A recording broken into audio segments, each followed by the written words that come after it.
Hi, ഇന്ന് നമ്മൾ varieties of ഫുഡിന്റെ പിറകെയാണ്.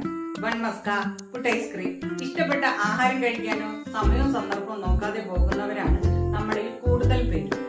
മറുവശത്താണെങ്കിലോ ജിമ്മിൽ പോയി കലോറി കത്തിച്ച് വെയിറ്റ് കുറയ്ക്കാൻ ശ്രമിക്കുന്നവർ. കലോറി കുറയ്ക്കുന്നതിനനുസരിച്ച് ഭക്ഷണത്തെ അളന്നു തൂക്കി കഴിക്കുന്നവരാണ് നമ്മളിൽ കൂടുതൽ പേര്. ഇത് നമ്മളിൽ വൈറ്റമിൻ ഡെഫിഷ്യൻസി ഉണ്ടാക്കുന്നു.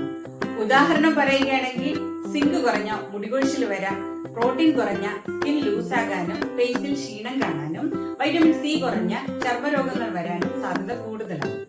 നിങ്ങൾക്കറിയാമോ, വെയിറ്റ് മാനേജ്മെന്റിന്റെ ഇമ്പോർട്ടൻസ് ആയിട്ടുള്ള ഒരു കാര്യമാണ് കലോറി മാനേജ് ചെയ്യുക എന്നുള്ളത്.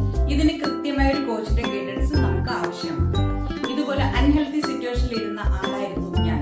ഒരു കോച്ചിന്റെ കൃത്യമായ ഗൈഡൻസോട് കൂടി എന്റെ ലൈഫ് സ്റ്റൈൽ ക്ലിയർ ചെയ്യുന്നതിന്റെ ഭാഗമായിട്ട് ഇന്ന് ഞാൻ ഹെൽത്തി ആയിട്ട് പോകാൻ കഴിയുന്നുണ്ട്. നിങ്ങൾ ഇതുപോലെ കൺഫ്യൂസ്ഡ് ആണോ? I can help you.